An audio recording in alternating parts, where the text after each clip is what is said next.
Yes. ಸಹೋದರ ಸಹೋದರಿಯರೇ, ನಿಮ್ಮೆಲ್ಲರಿಗೂ ಸಹ ಸಂಜೆಯ ವಂದನೆಗಳು. I thank the Lord for this blessed opportunity again in this third day of the series of our study on the subject God testing and man selection. ದೇವರ ಪರೀಕ್ಷೆ ಮತ್ತು ಮನುಷ್ಯನ ಆಯ್ಕೆ ಎನ್ನುವಂತಹ ಈ ಸರಣಿ ಅಧ್ಯಯನ ಇದ್ದ ಈ ದಿನಕ್ಕೋಸ್ಕರವಾಗಿ ನಾನು ದೇವರಿಗೆ ಸ್ತೋತ್ರ ಸಲ್ಲಿಸುತ್ತೇನೆ. A word of thanks to dear brother Sam Kumar who could actually pray for this session, especially for both of us. ವಿಶೇಷವಾಗಿ ಸಹೋದರ ಸ್ಯಾಮ್ ಕುಮಾರ್ಗೋಸ್ಕರವಾಗಿ ನಾವು ವಂದಿಸುತ್ತೇವೆ. ಯಾಕೆಂದ್ರೆ ಅವರು ಈ ಒಂದು ಸಂದೇಶಕ್ಕೋಸ್ಕರವಾಗಿಯೂ ಮತ್ತು ನಮ್ಮಿಬ್ಬರಿಗೋಸ್ಕರವಾಗಿಯೂ ಸಹ ಪ್ರಾರ್ಥಿಸಿದ್ದಾರೆ. In the last 2 days we have learned that from our lives, from the lives of two Old Testament characters named Abraham and Moses. ಕಳೆದ 2 ದಿನಗಳ ಅಧ್ಯಯನದಲ್ಲಿ ನಾವು ಹಳೆ ಒಡಂಬಡಿಕೆಯ ವ್ಯಕ್ತಿಗಳಾದಂತ ಅಬ್ರಹಾಮನು ಮತ್ತು ಮೋಶೆಯ ಜೀವಿತದ ಕುರಿತಾಗಿ ನಾವು ಕಲಿತುಕೊಂಡಿತ್ತಾ ಬಂದೆವು. We have learned that all God's children, that is all of us, are being tested on a daily basis in different occasions in our lives. ನಮ್ಮ ಜೀವಿತದ ಬೇರೆ ಬೇರೆ ರಂಗಗಳಲ್ಲಿ ಅಥವಾ ಬೇರೆ ಬೇರೆ ವಿಷಯಗಳಲ್ಲಿ ಪ್ರತಿ ದಿನವೂ ಸಹ ನಾವು ಪರೀಕ್ಷಿಸಲ್ಪಡುತ್ತೇವೆ ಎನ್ನುವಂತಹ ವಿಷಯಗಳನ್ನ ನಾವು ಕಲಿತುಕೊಂಡೆವು. God is observing us very closely at all those times to see whether we stand firm for God and not for the adversary. ನಾವು ದೇವರಿಗೋಸ್ಕರವಾಗಿ ದೃಢವಾಗಿ ನಿಲ್ಲುತ್ತೇವೆಯಾ ಅಥವಾ ದೇವರ ವಿರೋಧಿಗೋಸ್ಕರವಾಗಿ ನಿಲ್ಲುತ್ತೇವೆಯಾ ಎಂಬುದಾಗಿ ದೇವರು ನಮ್ಮನ್ನು ಬಹಳ ಸೂಕ್ಷ್ಮವಾಗಿ ಬಹಳ ಸನಿಹದಿಂದ ನಮ್ಮನ್ನು ನೋಡುವಂತವನಾಗಿದ್ದಾನೆ. Today, in continuation of our study titled God's Testing and Man Selection, ಈ ದಿನ ನಮ್ಮ ಒಂದು ಅಧ್ಯಯನದ ಶೀರ್ಷಿಕೆ ದೇವರ ಪರೀಕ್ಷೆ ಮತ್ತು ಮನುಷ್ಯನ ಆಯ್ಕೆ. we will briefly see and compare the lives of two Bible characters from the New Testament. ನಾವು ಹೊಸ ಒಡಂಬಡಿಕೆಯಿಂದ ಇಬ್ಬರು ದೇವರ ವಾಕ್ಯದಲ್ಲಿರುವಂತಹ ವ್ಯಕ್ತಿತ್ವದ ಕುರಿತಾಗಿ ಪರಿಗಣಿಸೋಣ. They are none other than one Apostle Peter, and the second one is Judas Iscariot. ಅದು ಬೇರೆ ಯಾರು ಸಹ ಅಲ್ಲ.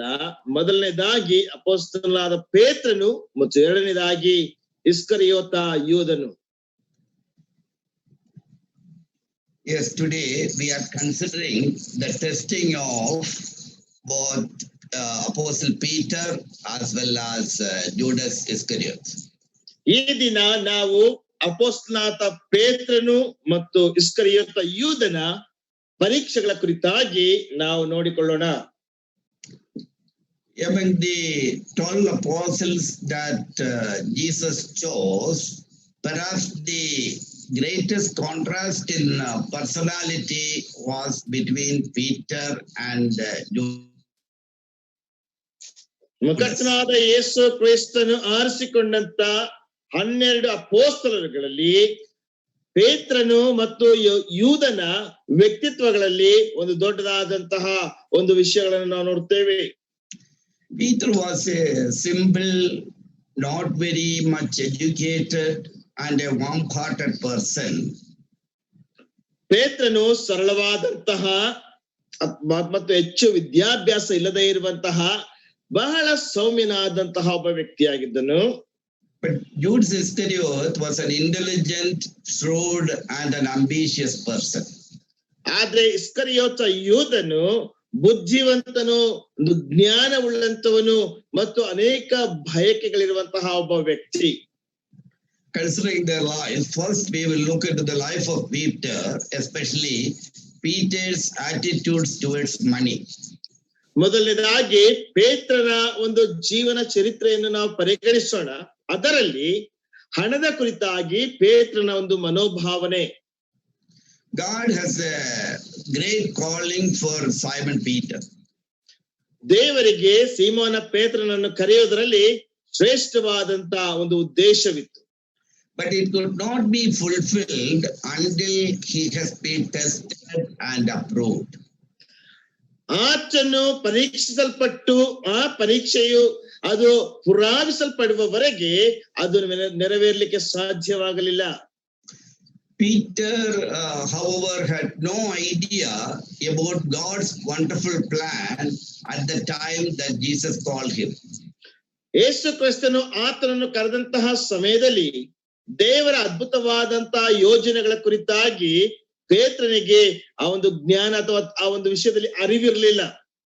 That way, we should always understand that God unfolds his plan about each one of us only one step at a time. ಆದ್ರಿಂದ ನಾವು ಅರ್ಥ ಮಾಡಿಕೊಳ್ಳಬೇಕಾದಂತ ವಿಷಯವೇನೆಂದ್ರೆ ಪ್ರತಿಯೊಬ್ಬರ ಜೀವಿತದಲ್ಲಿಯೂ ಸಹ ದೇವರು ಆ ಒಂದೊಂದು ಹೆಜ್ಜೆಯಲ್ಲಿ ಮಾತ್ರವೇ ತನ್ನ ಯೋಜನೆಗಳನ್ನು ಬಹಿರಂಗಪಡಿಸುತ್ತಾನೆ. Let us see through that incident of Jesus calling Peter, which we like to dwell on the passage, Luke's Gospel chapter 5 verses 1 to 11.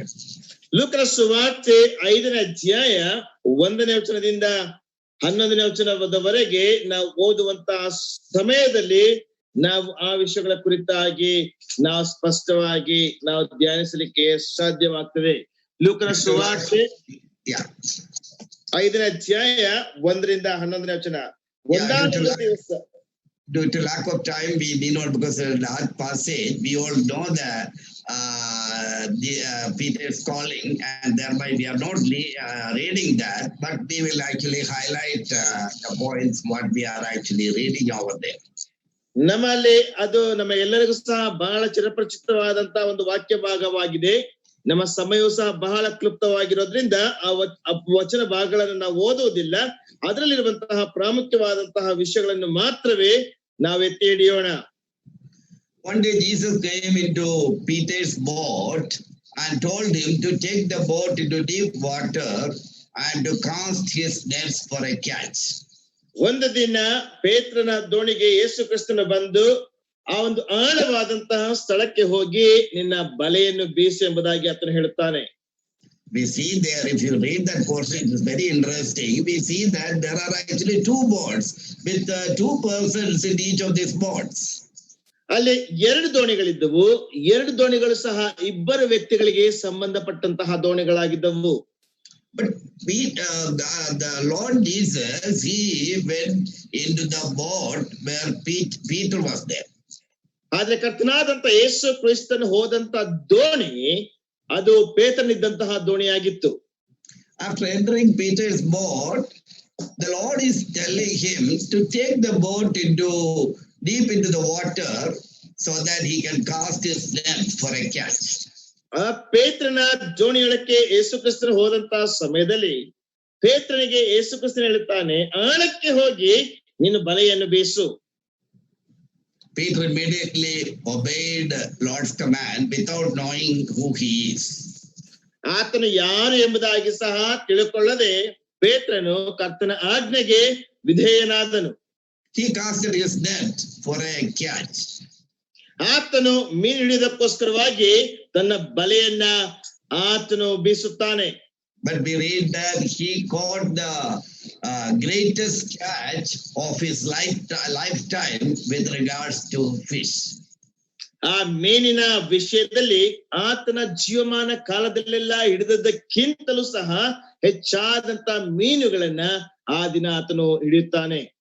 Peter got the greatest catch ever he had in his lifetime with regard to this kind of a catch of fish. ಈ ರೀತಿಯಾದಂತ ಮೀನಿನ ಹಿಡಿಯುವಿಕೆಯನ್ನು ಅಥವಾ ಮೀನುಗಳನ್ನು ಹಿಡಿದಂತದ್ದನ್ನ ತನ್ನ ಜೀವಿತದಲ್ಲಿಯೇ ಆತನೆಂದಿಗೂ ಸಹ ಆತನ ಅಷ್ಟು ಮೀನುಗಳನ್ನ ಹಿಡಿದಿರಲಿಲ್ಲ. Peter might have been overwhelmed by that large profit he is going to receive through this Jesus miracle.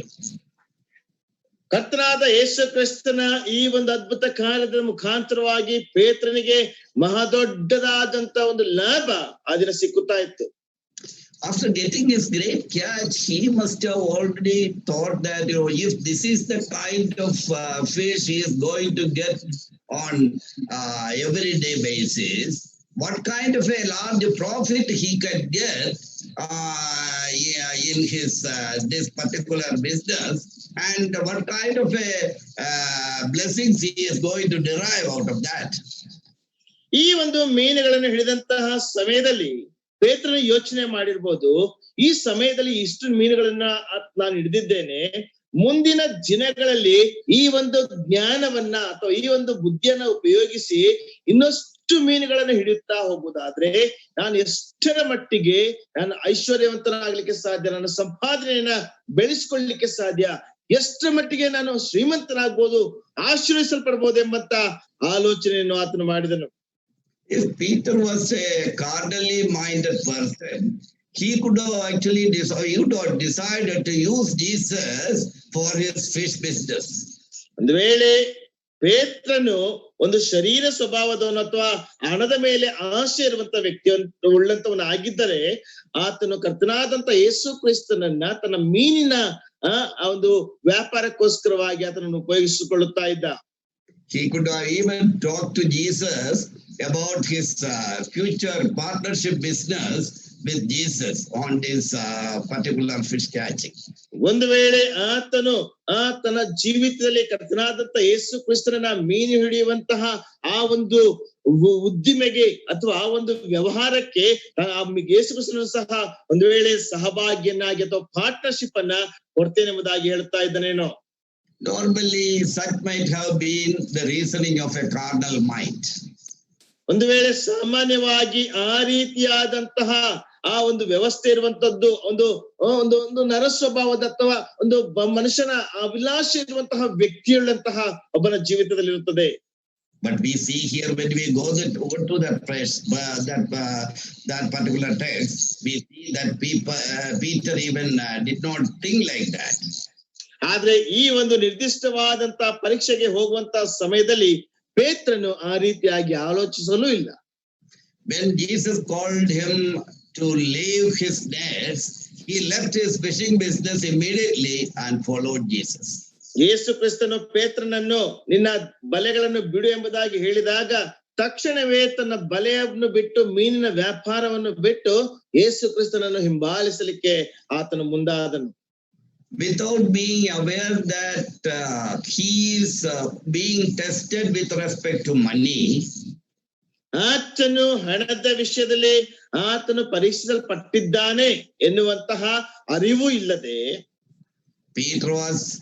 Peter has in fact decided not to stand for the largest catch of fish, but to stand with Jesus and obey him implicitly.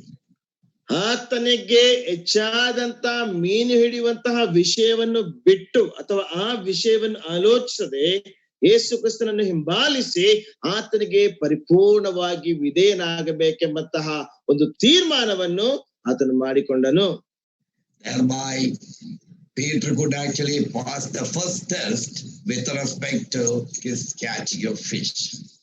ಪೇತ್ರನು ತನ್ನ ಮೊದಲನೆಯ ಪರೀಕ್ಷೆಯನ್ನ ಮೀನು ಹಿಡಿಯುವಂತಹ ವಿಷಯದಲ್ಲಿ ಆತನು ಉತ್ತೀರ್ಣನಾದನು. That way we understand that little do Christian believers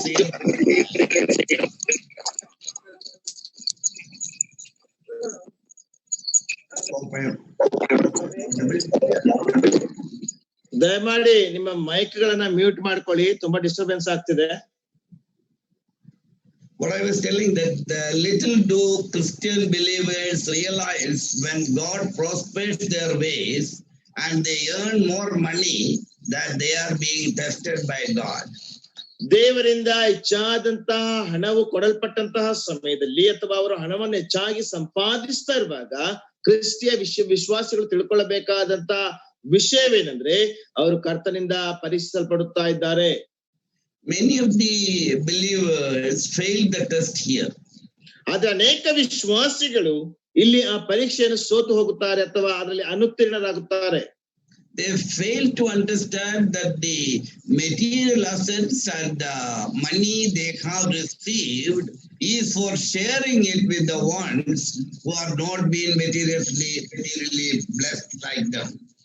ಅವರು ಹಣವನ್ನು ಸ್ವೀಕರಿಸಿದಂತ ಹಣ ಅಥವಾ ಅವರು ಸಂಪಾದಿಸಿದಂತ ಒಂದು ಸಂಪಾದನೆಯ ಹಣ ಅಥವಾ ದೇವರು ಅವರಿಗೆ ಆಶೀರ್ವದಿಸಿದಂತಹ ಈ ಸಾಮಗ್ರಿಕವಾದಂತಹ ವಸ್ತುಗಳನ್ನ ಅವರು ಅಷ್ಟರ ಮಟ್ಟಿಗೆ ಅಥವಾ ಅವರಲ್ಲಿರುವಷ್ಟರ ಮಟ್ಟಿಗೆ ಇತರ ವಿಶ್ವಾಸಿಗಳ ಹತ್ರ ಇಲ್ಲದೆ ಇರುವಂತವರ ಬಳಿಯಲ್ಲಿ ಅವರು ಹಂಚಿಕೊಳ್ಳಬೇಕು ಎನ್ನುವಂತ ವಿಷಯವನ್ನೇ ಅವರು ಮರೆತು ಬಿಡುತ್ತಾರೆ. Many years later, Peter, far from being a wealthy businessman, he could only say, I do not possess silver and gold. That is what we read in Acts chapter 3 verse 6.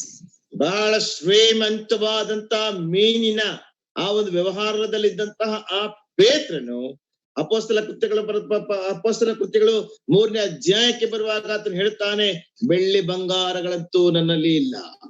Yes, I do not possess silver and gold. ನನ್ನಲ್ಲಿ ಬೆಳ್ಳಿ ಬಂಗಾರಗಳಿಲ್ಲ. But he had something far better than silver and gold.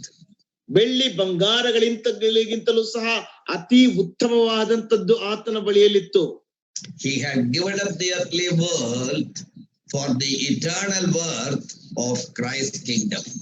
ಓ ಕ್ರಿಸ್ತನ ಒಂದು ಸಾಮ್ರಾಜ್ಯವೆಂಬಂತಹ ಮತ್ತು ಈ ಲೋಕದಲ್ಲಿರುವಂತಹ ಆ ಒಂದು ಸಾಮ್ರಾಜ್ಯಕ್ಕಿಂತಲೂ ಉತ್ತಮವಾದಂತಹ ಕ್ರಿಸ್ತನ ಸಾಮ್ರಾಜ್ಯವೆಂಬಂತಹ ಆ ಒಂದು ಐಶ್ವರ್ಯವು ಆತನಿಗೆ ಕೊಡಲ್ಪಟ್ಟಿತ್ತು. Many a times we can see that God's children were being tested when they become rich in material resources. ಅನೇಕ ಸಾರಿ ದೇವರ ಮಕ್ಕಳು ಅವರಿಗೆ ಇರುವಂತಹ ಸಾಮಗ್ರಿಕವಾದಂತಹ ಅಥವಾ ಲೌಕಿಕವಾದಂತಹ ಆಶೀರ್ವಾದಗಳಿಂದ ಪರೀಕ್ಷಿಸಲ್ಪಡುವಂತವರಾಗಿದ್ದಾರೆ. God always tests us to see whether we would learn to share our God-given money to the poor and needy and become rich towards God.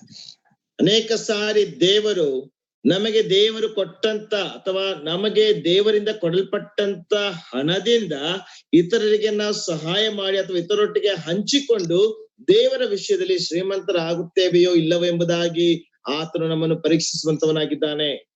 But a good majority of God's children fails this test, unlike Peter. ಆದ್ರೆ ಅನೇಕ ದೇವ ಜನರು ಅಥವಾ ದೇವರ ಮಕ್ಕಳು ಪೇತ್ರನ ರೀತಿಯಲ್ಲಿ ಅವರು ಗೆಲ್ಲದೆ ಅವರು ಸೋಲುವಂತವರಾಗಿರುತ್ತಾರೆ.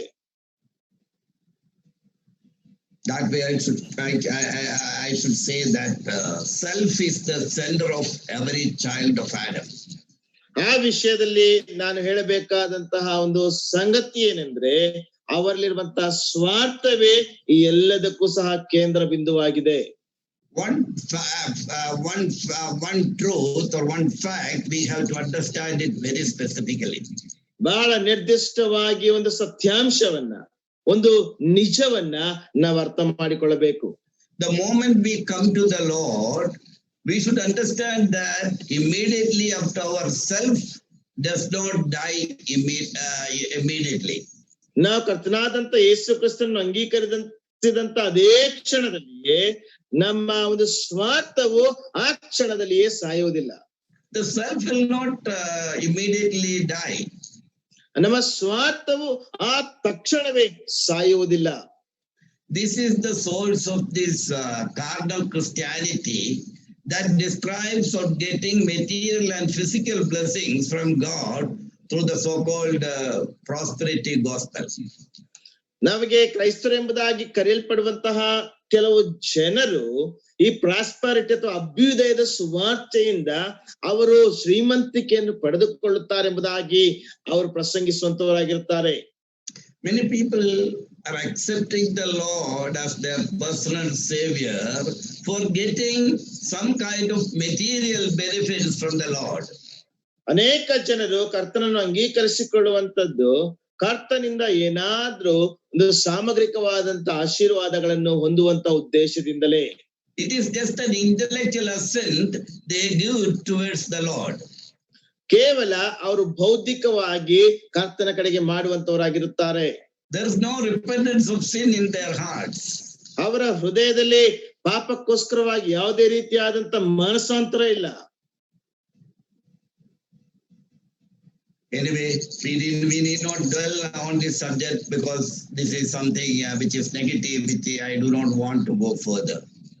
ಹೇಗೂ ಈ ಒಂದು ವಿಷಯದ ಮೇಲೆ ನಮ್ಮ ಗಮನವನ್ನು ಕೇಂದ್ರೀಕರಿಸುವಂತ ಅವಶ್ಯಕತೆ ಇಲ್ಲ. ಯಾಕೆಂದ್ರೆ ಇದೊಂದು ನಕಾರಾತ್ಮಕ ವಿಷಯವಾಗಿರೋದ್ರಿಂದ ನಾನು ಬೇರೆ ವಿಷಯಕ್ಕೆ ನನ್ನ ವಿಷಯಕ್ಕೆ ನಾನು ಮುಂದಕ್ಕೆ ಹೋಗುತ್ತೇನೆ.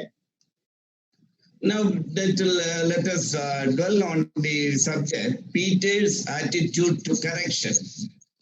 ಈಗ ನಾವು ಆ ಒಂದು ತನ್ನನ್ನು ತಿದ್ದಿಕೊಳ್ಳುವಂತದ್ರ ವಿಷಯಕ್ಕೆ ಪೇತ್ರನ ಮನೋಭಾವನೆ ಎನ್ನುವಂತಹ ಅಂಶಕ್ಕೆ ನಾವು ಹೋಗೋಣ. We see how Jesus tested Peter in yet another way in his life. ಮತ್ತೊಂದು ರೀತಿಯಲ್ಲಿ ಪೇತ್ರನನ್ನ ಯೇಸು ಹೇಗೆ ಪರೀಕ್ಷಿಸಿದನೆಂಬುದಾಗಿ ನೋಡುತ್ತೇವೆ. He has to subject to correction in his life in order to become a very close disciple of the Lord Jesus Christ. ಕರ್ತನಾದ ಯೇಸು ಕ್ರಿಸ್ತನ ನಿಕಟವಾದ ಶಿಷ್ಯನಾಗುವುದಕ್ಕೋಸ್ಕರವಾಗಿ ಮತ್ತೊಂದು ಪರೀಕ್ಷೆಯನ್ನು ಸಹ ಆತನು ಎದುರಿಸಬೇಕಾಗಿತ್ತು. That way Jesus told Peter publicly with the sharpest of rebuke that he ever gave to any other person while he was here in this earth.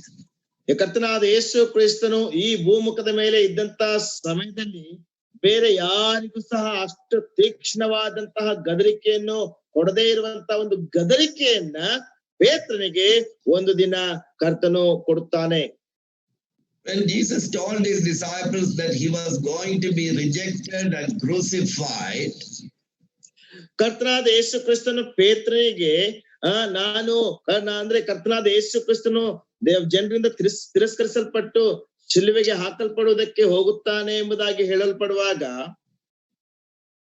Peter, with intense love for the Lord, began to tell Jesus privately, saying, God forbid it, Lord, this shall never happen to you. That we read in Matthew's Gospel chapter 16 verse 22. ಮತ್ತಾಯನ ಸುವಾರ್ತೆ 16ನೇ ಅಧ್ಯಾಯ 22ನೇ ವಚನದಲ್ಲಿ ಪೇತ್ರನಿಗೆ ಕರ್ತನಾದಂತ ಯೇಸು ಕ್ರಿಸ್ತನ ಮೇಲೆ ಇದ್ದಂತಹ ಬಹಳ ಒಂದು ನಿಕಟವಾದಂತ ಅಥವಾ ಬಹಳ ಅತ್ಯುತ್ತಮವಾದ ಪ್ರೀತಿಯ ನಿಮಿತ್ತವಾಗಿ ಯೇಸು ಕ್ರಿಸ್ತನಿಗೆ ವೈಯಕ್ತಿಕವಾಗಿ ಪೇತ್ರನು ಬಂದು ಹೇಳುತ್ತಾನೆ, ದೇವರು ಇದನ್ನು ತಡೆಯಲಿ ಕರ್ತನೆ, ಅದು ನಿನಗೆ ಎಂದಿಗೂ ಸಹ ಆಗಬಾರದು. However, even though Jesus fully understood the love and care of Peter in telling him that this shall never happen to you, ಇದು ನಿನಗೆ ಎಂದಿಗೂ ಸಹ ಆಗಬಾರದು ಎಂಬುದಕ್ಕೆ ಅದರ ಹಿಂದೆ ಇರುವಂತಹ ಆ ಒಂದು ಶ್ರೇಷ್ಠವಾದಂತಹ ಪ್ರೀತಿಯನ್ನು ಕರ್ತನಾದಂತ ಯೇಸು ಕ್ರಿಸ್ತನು ಅರ್ಥ ಮಾಡಿಕೊಂಡಿದ್ದರು. In order to test Peter, Jesus turned around and publicly rebuked Peter before all other apostles. ಪೇತ್ರನನ್ನು ಪರೀಕ್ಷಿಸುವುದಕ್ಕೋಸ್ಕರವಾಗಿ ಆತನು ಜನರ ಕಡೆಗೆ ಅಥವಾ ಇತರ ಅಪೊಸ್ತಲರ ಕಡೆಗೆ ತಿರುಗಿಕೊಂಡು ಅವರೆಲ್ಲರ ಎದುರಿನಲ್ಲಿ ಪೇತ್ರನನ್ನ ಆತನು ತೀಕ್ಷ್ಣವಾಗಿ ಗದರಿಸುತ್ತಾನೆ. We read that in Matthew's Gospel chapter 16 verse 23. ಅದನ್ನ ಮತ್ತಾಯನ ಸುವಾರ್ತೆ 16ನೇ ಅಧ್ಯಾಯ 22ನೇ ವಚನದಲ್ಲಿ ನಾವು ನೋಡ್ತೇವೆ. Can you read that, brother? ಮತ್ತಾಯನ ಸುವಾರ್ತೆ 16ನೇ ಅಧ್ಯಾಯ 22ನೇ ವಚನದಲ್ಲಿ ನಾವು ಆ ಒಂದು ಅಂಶವನ್ನು ನಾವು ನೋಡುವಂತಹ ಸಮಯದಲ್ಲಿ ಸ್ಪಷ್ಟವಾಗಿ ಈ ರೀತಿಯಾಗಿ ನಾವು ಓದ್ತೇವೆ. ಮತ್ತಾಯನ ಸುವಾರ್ತೆ 16ನೇ ಅಧ್ಯಾಯ 22ನೇ ವಚನ. ಮತ್ತಾಯನ ಸುವಾರ್ತೆ 16ನೇ ಅಧ್ಯಾಯ 20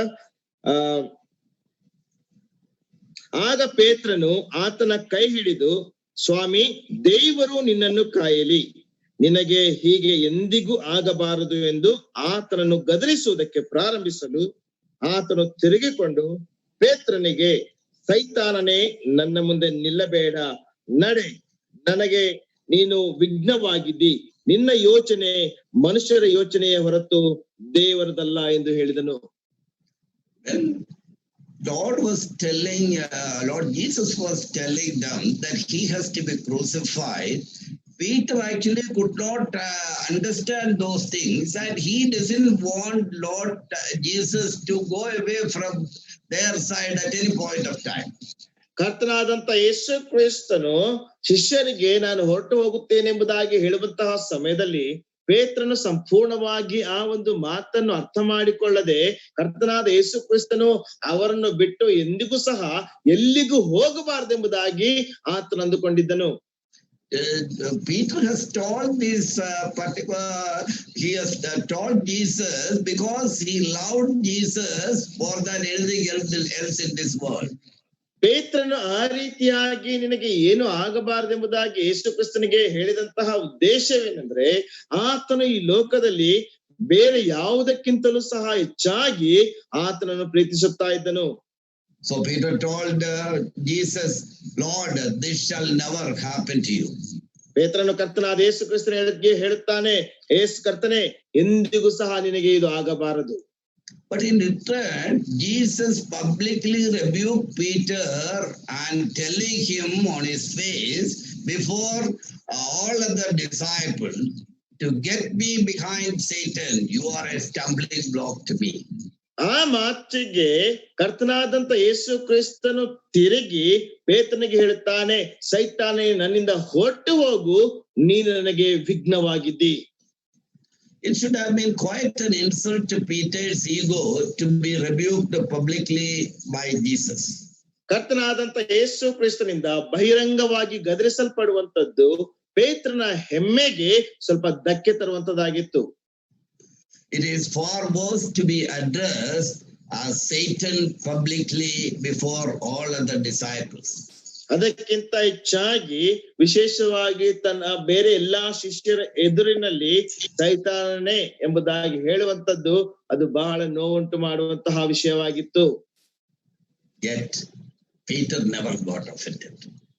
ಆದರೂ ಸಹ ಪೇತ್ರನು ಎಂದಿಗೂ ಸಹ ಅದರಿಂದ ನಿರುತ್ಸಾಹನಾಗಲಿಲ್ಲ ಅಥವಾ ಬೇಸರ ಕೊಡಲಿಲ್ಲ. Not only that, Peter was not got offended by Jesus' rebuke. ಕರ್ತನಾದ ಯೇಸು ಕ್ರಿಸ್ತನ ಗದರಿಕೆಯಿಂದ ಪೇತ್ರನು ಬೇಸರವಾಗಲಿಲ್ಲ, ಅಷ್ಟು ಮಾತ್ರವೇ ಅಲ್ಲ, when many of Jesus' disciples got offended with his message of death for self had eventually left Jesus, ಅನೇಕ ಆತನ ಶಿಷ್ಯರು ಕರ್ತನಾದ ಯೇಸು ಕ್ರಿಸ್ತನು ಹೊರಟು ಹೋಗುತ್ತಾನೆ ಎನ್ನುವಂತ ಆತನ ಸಂದೇಶದ ಮುಖಾಂತರವಾಗಿ ಅವರು ಬೇಸರಗೊಂಡಿದ್ದರು. Jesus asked the 12 disciples whether they would also like to go away. ಒಂದು ವೇಳೆ ಕರ್ತನಾದಂತ ಯೇಸು ಕ್ರಿಸ್ತನ 12 ಶಿಷ್ಯರು ಸಹ ಅವರು ಸಹ ದೂರ ಹೋಗಬೇಕೆಂಬುದಾಗಿದ್ದರು. Jesus' disciples got offended because his message of death of self cannot be actually been understood by all of them. ಕರ್ತನಾದಂತ ಯೇಸು ಕ್ರಿಸ್ತನ ಮರಣ ಮತ್ತು ಆತನ ಹೋಗುವಂತಹ ಒಂದು ವಿಷಯ ಆ ಎಲ್ಲಾ ಶಿಷ್ಯರಿಂದ ನಿಜವಾಗಿ ಹೇಳಬೇಕಾದ್ರೆ ಅರ್ಥ ಮಾಡಿಕೊಳ್ಳಲಿಕ್ಕೆ ಸಾಧ್ಯವಾಗ್ತಾ ಇರಲಿಲ್ಲ. So Jesus is asking them, you also wanted to go away from me? ಆದ್ರೆ ಯೇಸು ಕ್ರಿಸ್ತನು ಕೇಳ್ತಾನೆ, ನೀವು ಸಹ ನನ್ನಿಂದ ದೂರ ಹೋಗ್ಬೇಕೆಂಬುದಾಗಿದ್ದೀರೋ? But it was Peter who replied immediately, saying, Lord, to whom shall we go? You have words of eternal life. We read it in the John's Gospel, chapter 6, verse 68. ಓ ಯೋಹಾನ ಸುವಾರ್ತೆ 8ನೇ ವಚನದಲ್ಲಿ ಪೇತ್ರನು ತಕ್ಷಣ ಉತ್ತರ ಕೊಡ್ತಾನೆ, ಓ ಕರ್ತನೆ, ನಿನ್ನನ್ನು ಬಿಟ್ಟು ನಾವೆಲ್ಲಿಗೆ ಹೋಗಲಿ, ನಿನ್ನಲ್ಲಿ ನಿತ್ಯ ಜೀವವನ್ನು ಕೊಡುವಂತಹ ಮಾತುಗಳು ವಾಕ್ಯವು. Yes, Lord Jesus, to whom shall we go? You only have words of eternal life. ಓ ಹೌದು ಕರ್ತನಾದಂತ ಯೇಸುವೆ, ನಿನ್ನನ್ನು ಬಿಟ್ಟು ನಾವು ಎಲ್ಲಿಗೆ ಹೋಗ್ಬೇಕು, ನಿನ್ನಲ್ಲಿ ನಿತ್ಯ ಜೀವವನ್ನು ಕೊಡುವಂತಹ ವಾಕ್ಯಗಳುಂಟು. We should really understand that these words were uttered by Peter soon after he had received that strong rebuke from Jesus' lips. ಬಹಳ ಸ್ಪಷ್ಟವಾಗಿ ಅರ್ಥ ಮಾಡಿಕೊಳ್ಳಬೇಕಾದಂತ ವಿಷಯವೇನೆಂದ್ರೆ, ಕರ್ತನಾದ ಯೇಸು ಕ್ರಿಸ್ತನಿಂದ ತೀಕ್ಷ್ಣವಾದಂತ ಗದರಿಕೆಯನ್ನು ಪಡೆದುಕೊಂಡ ಅದೇ ಕ್ಷಣದಲ್ಲಿಯೇ ಈ ಉತ್ತರವನ್ನ ಪೇತ್ರನು ಕೊಡುತ್ತಾನೆ. That makes Peter's words even more wonderful or beautiful. ಅದು ಪೇತ್ರನ ಮಾತುಗಳನ್ನ ಬಹಳ ಸುಂದರವಾಗಿ ಬಹಳ ಅದ್ಭುತವಾಗಿ ಮಾಡುವಂತದ್ದಾಗಿದೆ. He felt that any words of rebuke from Jesus' lips were only words of eternal life. ಒಂದು ವೇಳೆ ಕರ್ತನಾಂತ ಯೇಸು ಕ್ರಿಸ್ತನಿಂದ ಒಂದು ವೇಳೆ ಗದರಿಕೆ ಅಥವಾ ಗದರಿಕೆ ಬರ್ಬೋದು, ಆದ್ರೆ ಕರ್ತನಾದಂತ ಯೇಸು ಕ್ರಿಸ್ತರಲ್ಲಿ ಮಾತ್ರವೇ ನಿತ್ಯ ಜೀವವನ್ನು ಕೊಡುವಂತಹ ಮಾತುಗಳುಂಟು. Our ability to accept rebuke from an elder brother is a test of our humility. ನಾವು ನಮ್ಮ ಹಿರಿಯ ಸಹೋದರನಿಂದ ಒಂದು ರೀತಿಯಾದಂತಹ ಗದರಿಕೆಯನ್ನು ಹೊಂದುವಂತದ್ದು ನಮ್ಮ ದೀನತೆಗೆ ಇರುವಂತಹ ಒಂದು ಪರೀಕ್ಷೆಯಾಗಿದೆ. Peter must not have understood that he is being tested by the Lord with respect to this kind of rebukes. ಈ ರೀತಿಯಾದಂತ ಗದರಿಸುವಿಕೆಯಿಂದ ಆತನು ಕರ್ತನಿಂದ ಪರೀಕ್ಷಿಸಲ್ಪಡುತ್ತಾ ಇದ್ದೇನೆಂಬುದಾಗಿ ಒಂದು ವೇಳೆ ಪೇತ್ರನಿಗೆ ಅರ್ಥವಾಗಿರ್ಲಿಕ್ಕಿಲ್ಲ. But unknowingly Peter passed the test with flying colors. ಆದ್ರೆ ತಿಳಿಯದ ರೀತಿಯಲ್ಲಿ ಪೇತ್ರನು ಬಹಳ ಆಶ್ಚರ್ಯವಾಗಿ ಆ ಪರೀಕ್ಷೆಯಲ್ಲಿ ಉತ್ತೀರ್ಣನಾದನು. Peter's attitude towards the Lord, since he has completely surrendered his life to his master, he had got nothing which we cannot accept from the Lord, whether it is apparently good or bad. ಒಂದು ವೇಳೆ ಪೇತ್ರನು ತನ್ನ ಜೀವಿತವನ್ನ ಸಂಪೂರ್ಣವಾಗಿ ಕರ್ತನಾದಂತ ಯೇಸು ಕ್ರಿಸ್ತನಿಗೆ ಆತನು ಶರಣಾಗಿಸಿದ್ರಿಂದ ಅಥವಾ ಸಮರ್ಪಿಸಿದ್ರಿಂದ ಒಂದು ವೇಳೆ ಒಳ್ಳೇದಾಗ್ಲಿ ಕೆಟ್ಟದಾಗ್ಲಿ ಆತನು ಆತನಿಂದ ಸ್ವೀಕರಿಸುವುದಕ್ಕೆ ಬಹಳವಾಗಿ ಸಿದ್ಧನಾಗಿದ್ದನು. Even if it's a word of rebuke, then he finds it really as words of eternal life. ಒಂದು ವೇಳೆ ಅದು ಗದರುವಿಕೆಯ ಮಾತುಗಳಾಗಿದ್ದರೂ ಸಹ ಅದು ನಿತ್ಯತ್ವದ ಮಾತುಗಳೆಂಬಂತ ರೀತಿಯಲ್ಲಿ ಆತನ ಸ್ವೀಕರಿಸಲಿಕ್ಕೆ ಆತನ ಇಷ್ಟವುಳ್ಳವನಾಗಿದ್ದನು. We were considering the attitude of Peter towards money as well as correction when he was tested by the Lord. ಕರ್ತನಾದ ಯೇಸು ಕ್ರಿಸ್ತನಿಂದ ಪರೀಕ್ಷಿಸಲ್ಪಟ್ಟಂತ ಸಮಯದಲ್ಲಿ ಆ ಪೇತ್ರನಿಗೆ ಹಣ ಮತ್ತು ಆತನ ಆಸ್ತಿಯ ಬಗ್ಗೆ ಇರುವಂತಹ ಮನೋಭಾವನೆ ಕುರಿತಾಗಿ ನಾವು ಅರ್ಥ ಮಾಡಿಕೊಳ್ಳುತ್ತಾ ಬಂದೆವು. Now let us consider the corresponding attitude of Judas, whom we actually is going to examine about his life. What was his attitude towards money as well as correction in his life? ಅದೇ ರೀತಿಯಾಗಿ ನಾವು ಪೇತ್ರನ ಜೀವಿತದಲ್ಲಿ ನೋಡಿದ ಪ್ರಕಾರವಾಗಿಯೇ ಯೂದನ ಜೀವಿತದಲ್ಲಿ ಸಹ ನಾವು ನೋಡೋಣ. ಯೂದನಿಗೆ ಹಣ ಮತ್ತು ಆತನಿಗೆ ಇರುವಂತಹ ವಿಷಯದಲ್ಲಿ ಆತನ ಮನೋಭಾವನೆ ಏನೆಂಬುದಾಗಿರುವಂತಹ ವಿಷಯಗಳನ್ನ ಯೂದನಿಂದ ನಾವು ತಿಳಿದುಕೊಳ್ಳೋಣ. Judas Iscariot, being one of the 12 apostles whom Jesus selected, had a good chance as other disciples to qualify for the commendation certificate from the Lord. ಕರ್ತನಾದಂತ ಯೇಸು ಕ್ರಿಸ್ತನಿಂದ ಆರಿಸಲ್ಪಟ್ಟಂತ 12 ಶಿಷ್ಯರಲ್ಲಿ ಯೂದನು ಸಹ ಒಬ್ಬನಾಗಿದ್ದನು. ಆದ್ರೆ ಆ ಒಂದು ಯೂದನು ಕರ್ತನಾದಂತ ಯೇಸು ಕ್ರಿಸ್ತನಿಂದ ಪಡೆದುಕೊಂಡಂತಹ ಆ ಒಂದು ಶಿಫಾರಸ್ಸು, ಆ ಪತ್ರಿಕೆಯ ಒಂದು ಶಿಫಾರಸ್ಸಿನಲ್ಲಿ ಆತನ ಆ ಶಿಫಾರಸ್ಸನ್ನು ಹೊಂದುವುದಕ್ಕೆ ಬೇರೆ ಶಿಷ್ಯರು ಯೋಗ್ಯರಾಗಿದ್ದರು. But like all others, Judas also has to be tested by the Lord. ಬೇರೆಯವರೆಲ್ಲರ ರೀತಿಯಲ್ಲಿ ಯೂದನು ಸಹ ಕರ್ತನಿಂದ ಪರೀಕ್ಷಿಸಲ್ಪಡ್ಲಿಕ್ಕಿದ್ದನು. In Luke's Gospel chapter 6 verse 16, we find a verse which is very interesting. ಲೂಕನ ಸುವಾರ್ತೆ 6ನೇ ಅಧ್ಯಾಯ 15ನೇ ವಚನದಲ್ಲಿ ಬಹಳ ಆಸಕ್ತಿದಾಯಕವಾದಂತಹ ಒಂದು ವಚನವನ್ನ ನಾವು ಸ್ಪಷ್ಟವಾಗಿ ನಾವು ಓದ್ತೇವೆ. ಲೂಕನ ಸುವಾರ್ತೆ 6ನೇ ಅಧ್ಯಾಯ 15ನೇ ವಚನದಲ್ಲಿ ನಾವು ಈ ರೀತಿಯಾಗಿ ನಾವು ನೋಡ್ತೇವೆ. Luke's Gospel chapter 3 verse 16. 3. Okay. I'm sorry. Chapter 6 verse 16. 15 or 16? 1:6.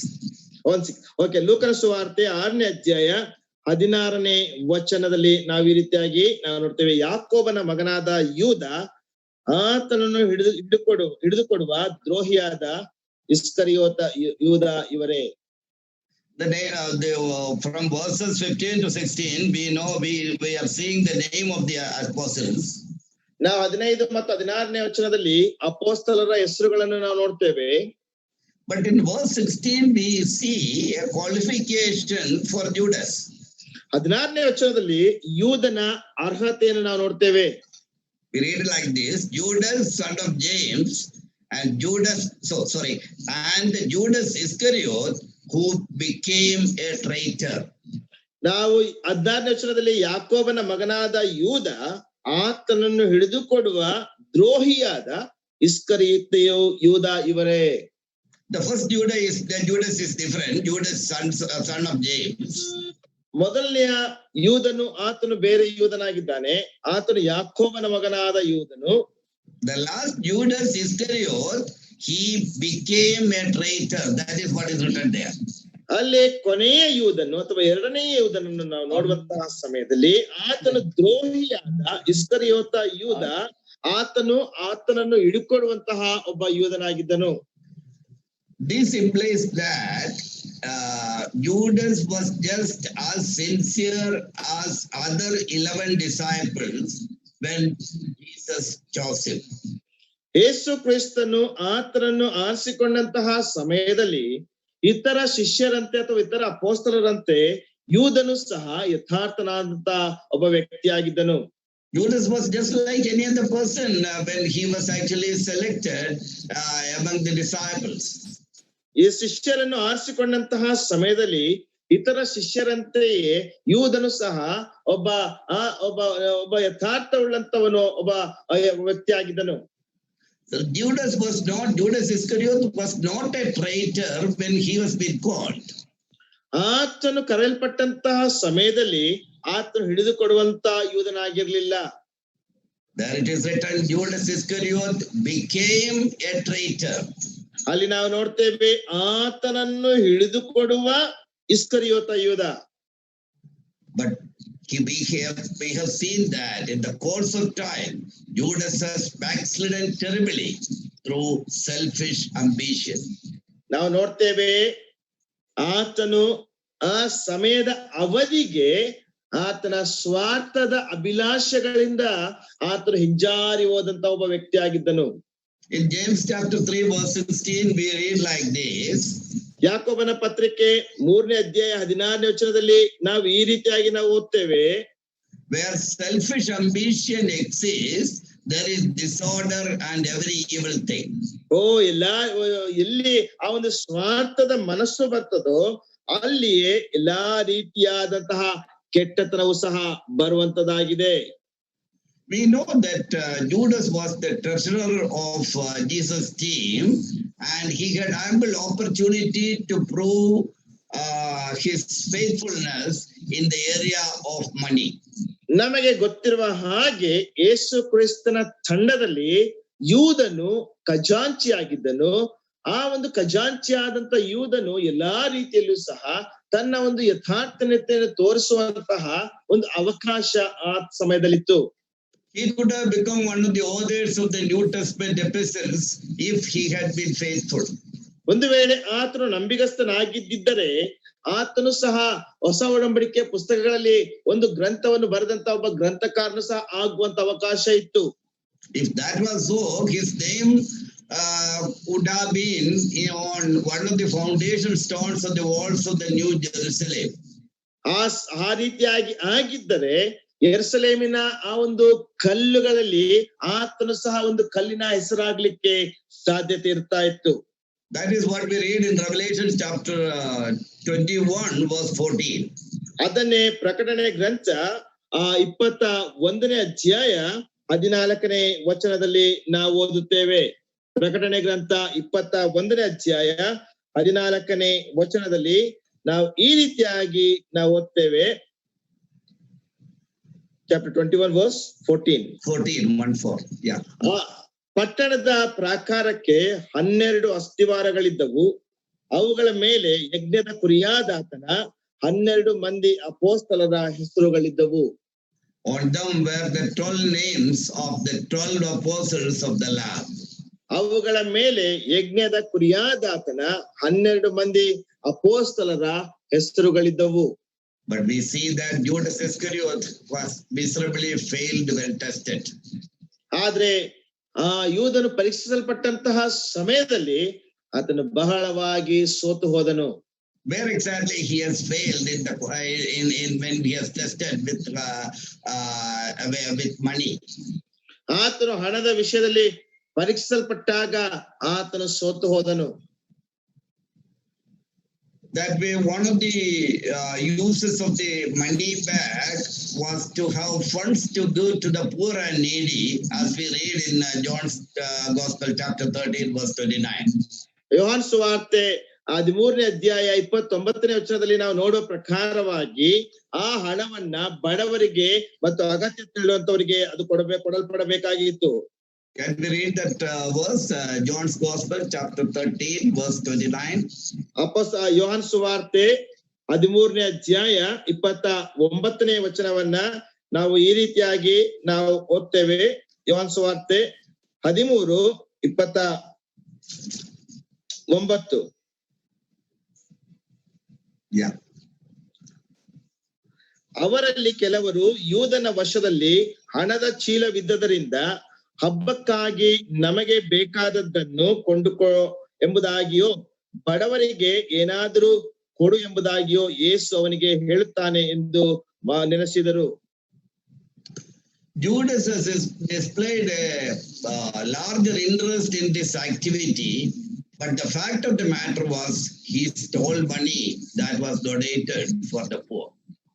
ಬಡವರಿಗೋಸ್ಕರವಾಗಿ ಅನೇಕರಿಂದ ದೇಣಿಗೆಯಾಗಿ ಕೊಡಲ್ಪಟ್ಟಂತಹ ಬಹಳವಾದಂತಹ ಹಣ ಆತನ ಬಳಿಯಲ್ಲಿ ಇತ್ತು ಮತ್ತು ಈ ಒಂದು ವಿಷಯದಲ್ಲಿ ಆತನು ಬಹಳ ಚಟುವಟಿಕೆ ಉಳ್ಳಂತವನಾಗಿದ್ದನು. How do we know that? ನಮಗೆ ಅದು ಹೇಗೆ ಗೊತ್ತಾಗ್ತದೆ? Let's read again John's Gospel, chapter 12, verse 4 to 6. ಯೋಹಾನ ಸುವಾರ್ತೆ 12ನೇ ಅಧ್ಯಾಯ 4ರಿಂದ 6ನೇ ವಚನದವರೆಗೆ ನಾವು ಅದನ್ನ ಓದ್ತೇವೆ. 12ನೇ ಅಧ್ಯಾಯ 4ರಿಂದ 6ನೇ ವಚನದವರೆಗೆ ನಾವು ಅದನ್ನು ಓದುವಾಗ ನಮಗೆ ಸ್ಪಷ್ಟವಾಗಿ ಗೊತ್ತಾಗ್ತದೆ. 12ನೇ ಅಧ್ಯಾಯ 4ರಿಂದ 6. ಆದರೆ ಆತನ ಶಿಷ್ಯರಲ್ಲಿ ಒಬ್ಬನು, ಅಂದರೆ ಆತನನ್ನು ಹಿಡಿದುಕೊಡುವುದಕ್ಕಿದ್ದ ಇಸ್ಕರಿಯೋತ ಯೂದನೆಂಬವನು, ಯಾಕೆ ಈ ತೈಲವನ್ನು 300 ಹಣಕ್ಕೆ ಮಾರಿ ಬಡವರಿಗೆ ಕೊಡಲಿಲ್ಲ ಅಂದನು. ಅವನು ಬಡವರಿಗೋಸ್ಕರ ಚಿಂತಿಸಿ ಇದನ್ನು ಹೇಳಲಿಲ್ಲ. ಅವನು ಕಳ್ಳನಾಗಿದ್ದು ತನ್ನ ವಶದಲ್ಲಿದ್ದ ಅವರ ಹಣದ ಚೀಲದಲ್ಲಿ ಹಾಕಿದ್ದನ್ನು ತಕ್ಕೊಳ್ಳುವವನಾಗಿದ್ದರಿಂದಲೇ ಹೇಳಿದನು. Yes, we are reading there that Judas Iscariot was not concerned about the poor. ಇಲ್ಲಿ ನಾವು ಓದ್ತೇವೆ, ಆತನು ಬಡವರಿಗೋಸ್ಕರವಾಗಿ ಚಿಂತಿಸುವಂತವನಾಗಿರ್ಲಿಲ್ಲ. But he was a thief and he had the money box. He used to pilfer that money what was put into the box. ಆತನಲ್ಲಿ ಹಣದ ಚೀಲ ಇತ್ತು. ಆ ಹಣದ ಚೀಲದಲ್ಲಿ ಹಾಕಲ್ಪಟ್ಟಂತ ಹಣವನ್ನ ಆತನು ಕದ್ದುಕೊಳ್ಳುತ್ತಾ ಇದ್ದ ಅಥವಾ ಆತನು ತೆಗೆದುಕೊಳ್ಳುತ್ತಾ ಇದ್ದ.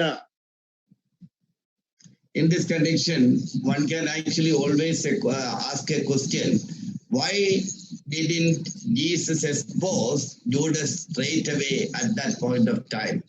ಒಂದು ವೇಳೆ ಈ ಒಂದು ರೀತಿಯಾದಂತಹ ಸನ್ನಿವೇಶದಲ್ಲಿ ಅನೇಕರಿಗೆ ಬರುವಂತಹ ಪ್ರಶ್ನೆ ಏನೆಂದ್ರೆ, ಆ ಒಂದು ಸಮಯದಲ್ಲಿ ಅಥವಾ ಆ ನಿರ್ದಿಷ್ಟವಾದಂತಹ ಸಮಯದಲ್ಲಿ ಕರ್ತನಾದ ಯೇಸು ಕ್ರಿಸ್ತನನ್ನು ಯೂದನು ಹಿಡಿಕೊಡ್ತಾನೆ ಎಂಬಂತ ವಿಷಯವನ್ನ ಯಾಕೆ ಯೇಸು ಕ್ರಿಸ್ತನು ತೋರ್ಪಡಿಸಲಿಲ್ಲ? To answer that question, we should ask another question. ಆ ಒಂದು ಪ್ರಶ್ನೆಗೆ ಉತ್ತರವನ್ನು ಕೊಡುವುದಕ್ಕೋಸ್ಕರವಾಗಿ ಮತ್ತೊಂದು ಪ್ರಶ್ನೆಯನ್ನ ನಾವು ಕೇಳಿಕೊಳ್ಳಬೇಕು.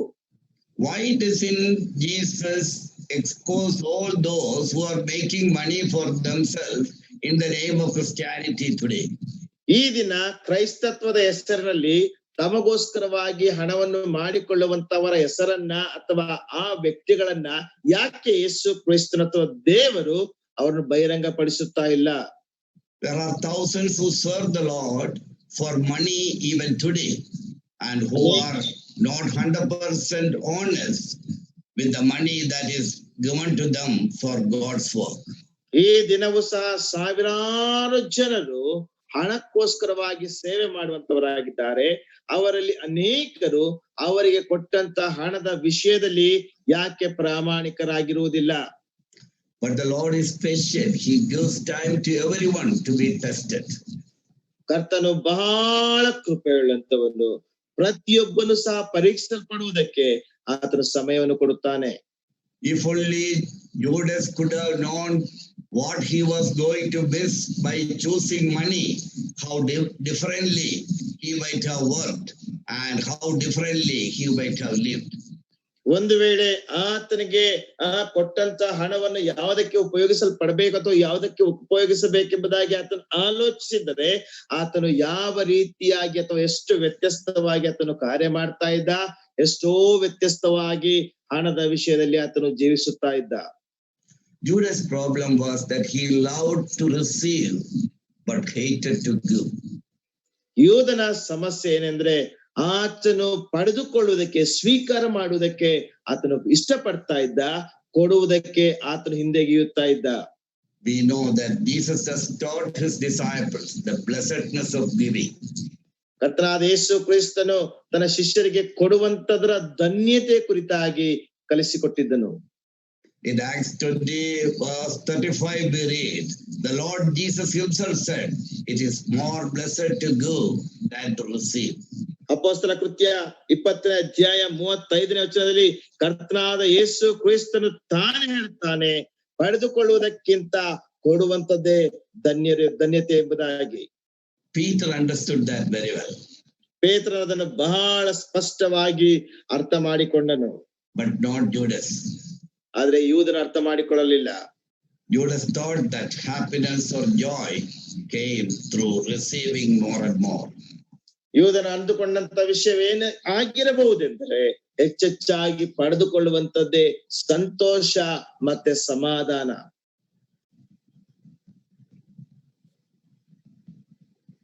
Every Christian falls into one of these two categories. ಪ್ರತಿಯೊಬ್ಬ ಕ್ರೈಸ್ತನು ಒಂದಲ್ಲ ಒಂದು ಈ ಗುಂಪಿನ ಒಂದಲ್ಲ ಒಂದು ವಿಷಯದಲ್ಲಿ ಆತನು ಬಿದ್ದು ಹೋಗುತ್ತಾನೆ. Those like Peter who forsake God and who love to give to God and to others in need.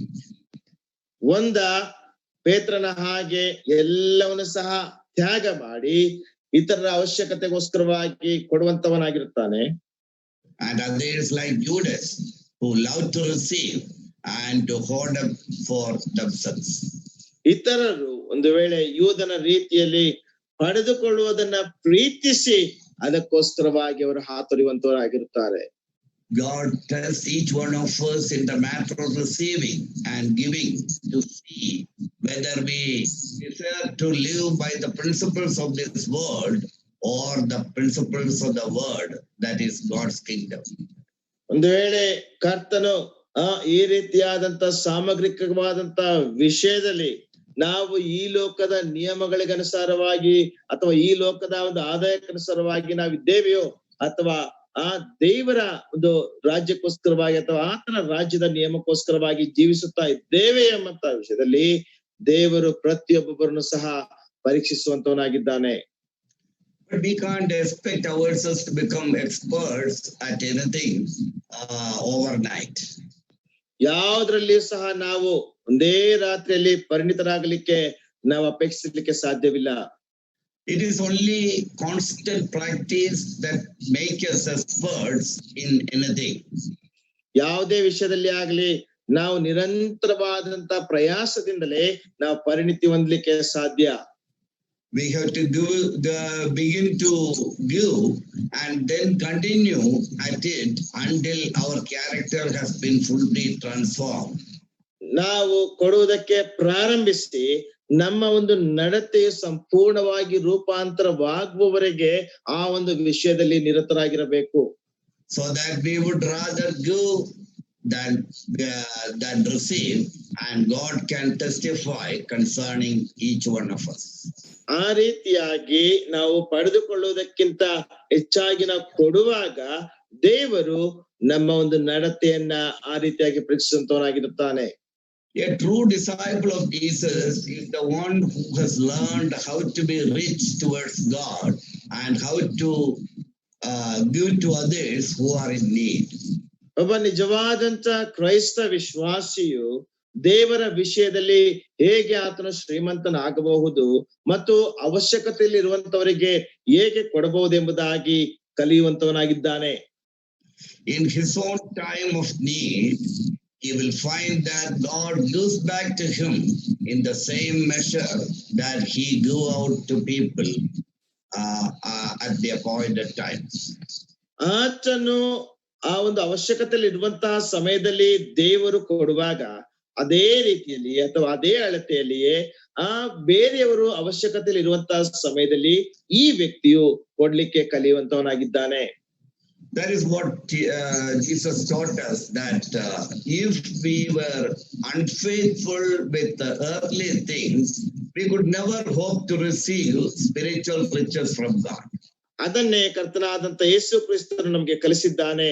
ನಾವು ಲೋಕದ ವಿಷಯಗಳಲ್ಲಿ ನಾವು ಅಪನಂಬಿಗಸ್ಥರಾಗಿದ್ದರೆ ಪರಲೋಕದ ವಿಷಯಗಳಲ್ಲಿ ಅಥವಾ ಆತ್ಮಿಕ ವಿಷಯಗಳಲ್ಲಿ ನಾವು ನಂಬಿಗಸ್ಥರಾಗಲಿಕ್ಕೆ ಸಾಧ್ಯವಿಲ್ಲ. In Luke's Gospel chapter 16 verse 11 we read, ಲೂಕನ ಸುವಾರ್ತೆ 16ನೇ ಅಧ್ಯಾಯ 11ನೇ ವಚನದಲ್ಲಿ ನಾವು ಓದ್ತೇವೆ, if you have not been faithful in the use of unrighteous mammon, who will entrust the true riches unto you? 16ನೇ ಅಧ್ಯಾಯ 11ನೇ ವಚನದಲ್ಲಿ ನಾವು ಈ ರೀತಿಯಾಗಿ ನಾವು ಓದ್ತೇವೆ, ಹೀಗಿರೋದ್ರಿಂದ ಅನ್ಯಾಯದ ಧನದ ವಿಷಯದಲ್ಲಿ ನೀವು ನಂಬಿಗಸ್ಥರಾಗಿಲ್ಲದವರಾದರೆ ನಿಜವಾದ ಧನವನ್ನು ನಿಮ್ಮ ವಶಕ್ಕೆ ಯಾರು ಕೊಟ್ಟಾರು? Now we will also consider Judas' attitude towards correction. ನಾವು ಆ ಯೂದನ ಒಂದು ಕರೆಕ್ಷನ್ ಅಥವಾ ಆತನ ತಿದ್ದುವಿಕೆಯನ್ನು ಸಹ ನಾವು ಪರಿಗಣಿಸೋಣ.